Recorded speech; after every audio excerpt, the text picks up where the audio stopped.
So, good morning po sa ating lahat. So, um, ito po yung guide natin ng gagawin sa SRE po natin sa localhost.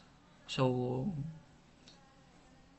I would like to thank the municipality of Gamu and Sir Erickson and Sir Ma'am Gemma for lending me their laptop na may SRE po. Okay?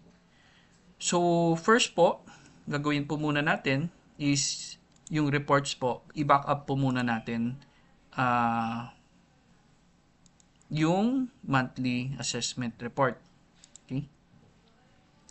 Should be 2025 fourth quarter, month of December. And then, Excel file. Okay? Generate report.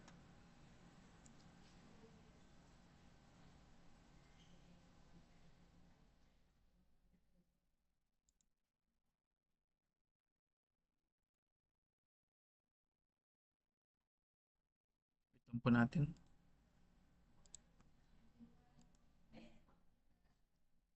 Okay, downloaded. Ito na po yung sa December. Okay, open ko po. Okay. So, ang goal po natin is for first quarter, dapat 0 po ang laman nito. So, paano po natin gagawin yan? So, based sa observation ko po, magagawa natin yon by 1,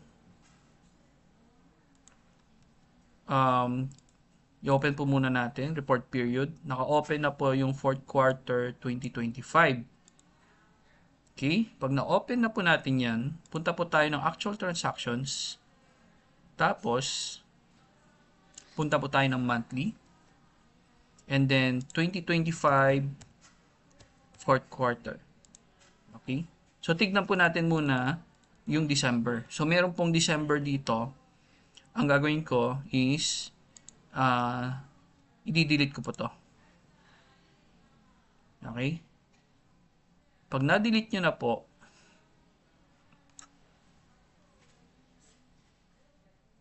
since may backup naman later, okay? So, deleted na yung December. Okay? Pag deleted na po yung December, balik po tayo sa reports, fiscal reports, and then, download po natin ulit yung monthly assessment report for December.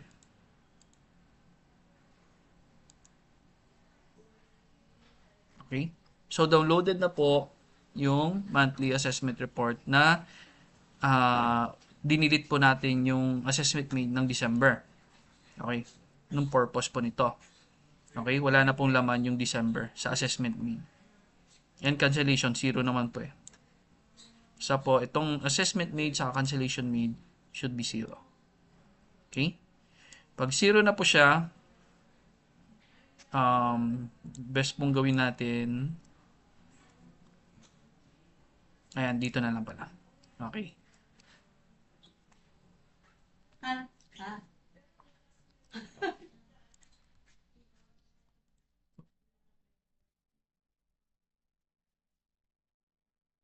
Okay. So, ang gagawin na po natin, balik po tayo ng actual transactions, property assessment, and then monthly. And then, punta po tayo ng 2025 fourth quarter. Okay. Since wala po December, maglalagay po tayo ngayon ng record. So, 2025 fourth quarter, December, taxable, Barcolan. Lahat po lalagyan natin. So, ang gagawin ko po, maglalagay po ako ng cancellation po dito. I-cancel ko po ito. Barcolan. I-highlight ko na lang po muna. Ayan. So, yung 33, paste ko lang po dito. Yung assess value dito. And then, ito, dito. Copy. Paste. Ay. Walang building machinery. So, ito pala dapat. Yan. Okay? So, next. um, gagawin po natin, ita-times na lang po natin, ay hindi, i-divide po natin ito.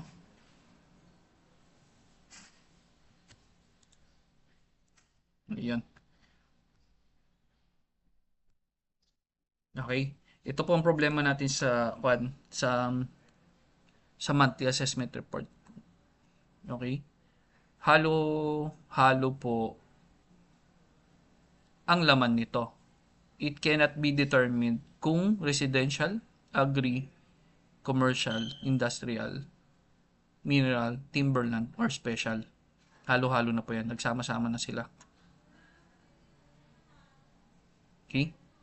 So, since ang dating naman po ng pag-download natin sa local host natin, pag dinownload natin yung monthly, ang makikita lang natin is RPUs, assessed value, ganun lang po. Wala pong, hindi ko po alam if nasisave po ang market value. Pero ang goal lang naman natin is to cancel the data here para pagdating po ng January, 0 po. So, mag-estimate na lang ako dito ng mataas na value. I think 100,000. Estimate lang po. Pwede namang gumawa po kayo ng sabihin nating calcu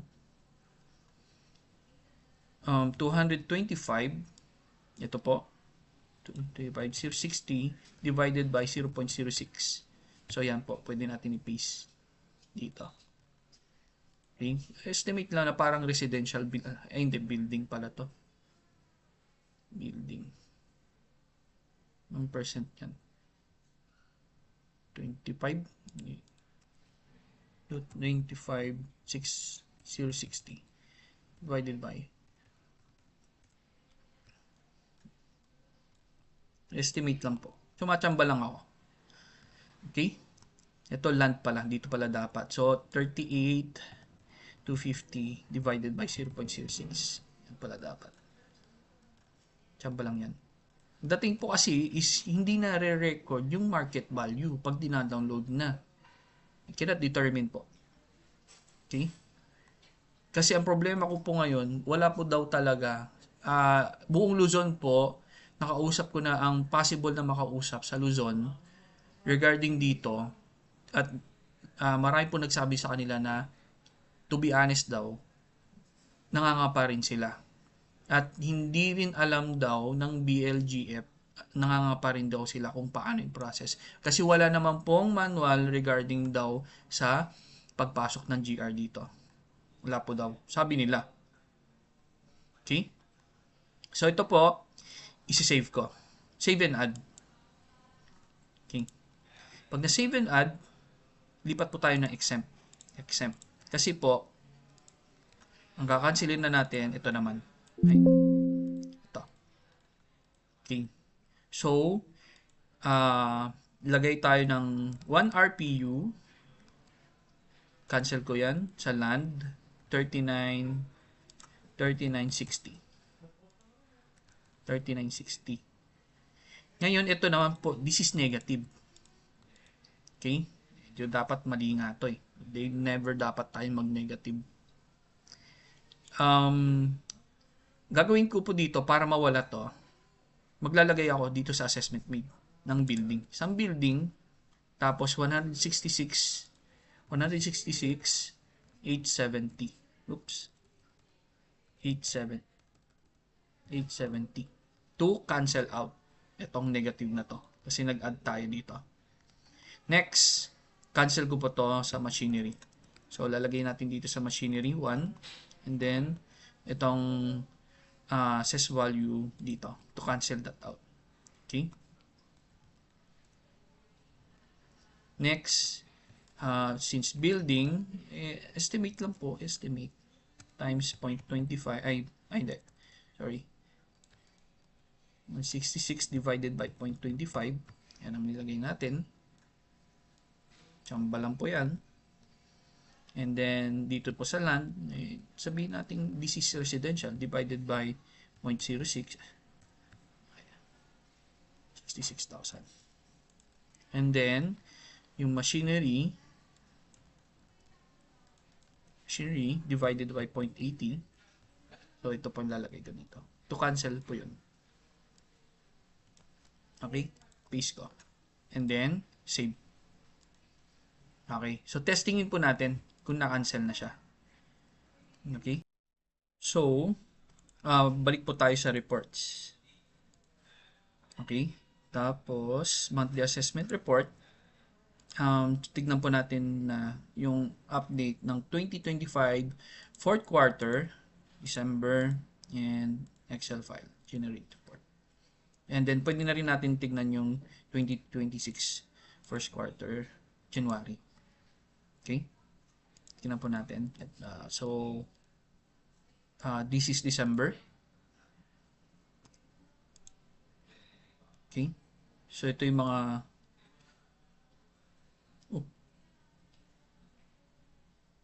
hindi, sorry.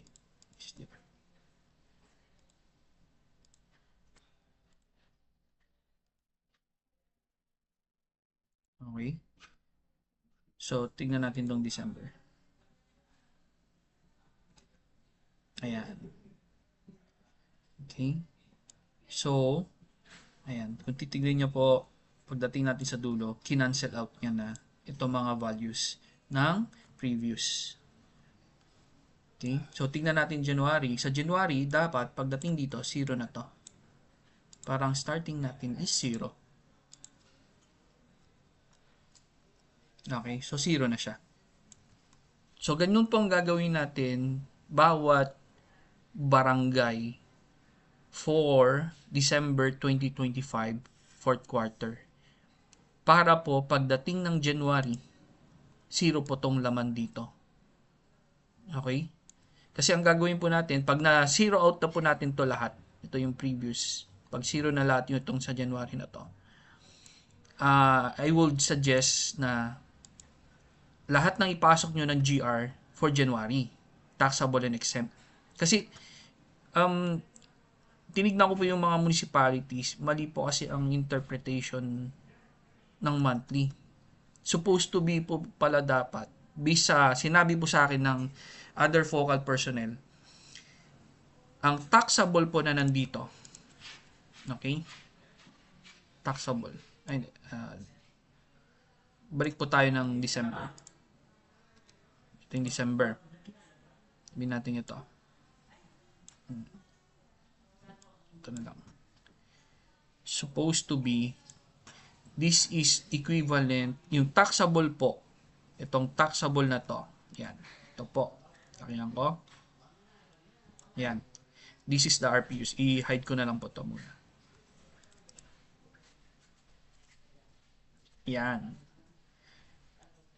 taxable, dapat po, this is equivalent to the quarterly report ng all taxable na RPUs. It includes the taxable with restriction wait lang. With restriction under CARP, with restriction under litigation, with restriction others. Sorry. Yan. Which is ang baba po nito. Dapat, pag pinagsama mo yung tatlo na to sa quarterly report, yung RPUs niya, which is download nga po natin.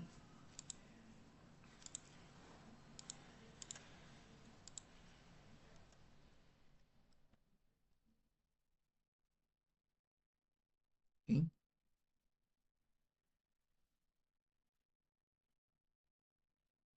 So, dapat po ang laman niya is itong 16,419. Ito po yon, yung total taxable properties. Ito yung total RPUs, total. Yan. Ito po.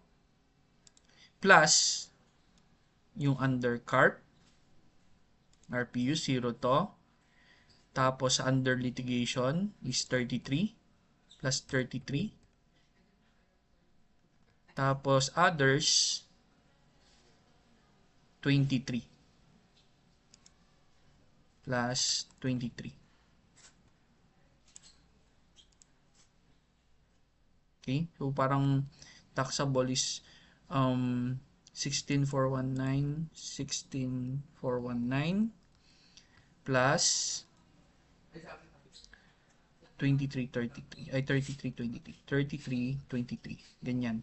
So, ang total niya is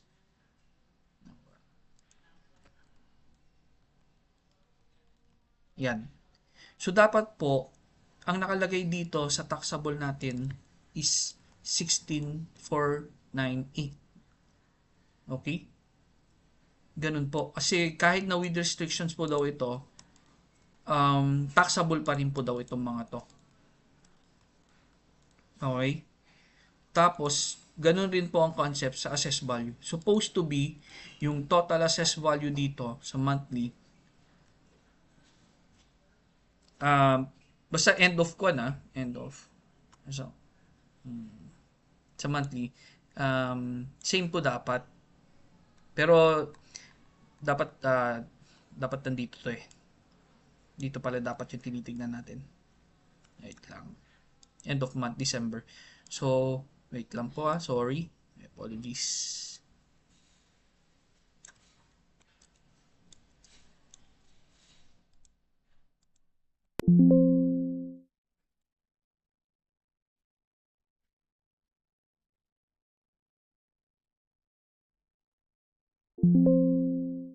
Merge cells.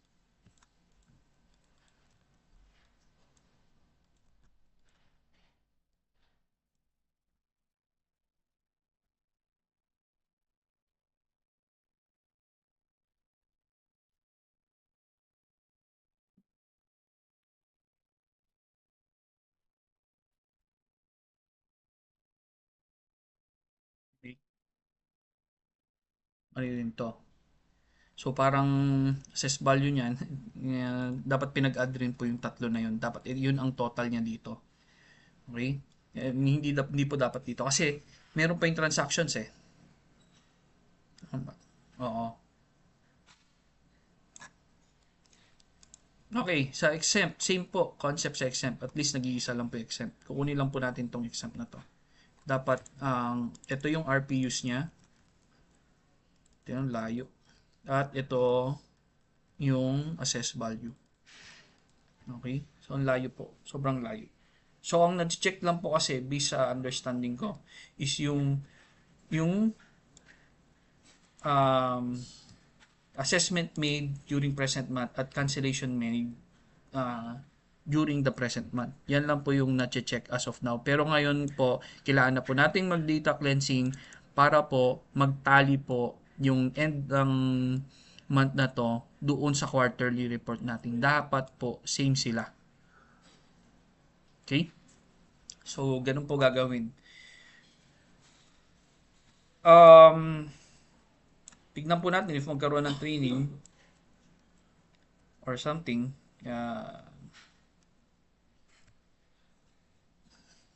Ngayon, sa GR, okay, for the GR, I highly recommend na ang GR nyo po, ipasok nyo po lahat ng January.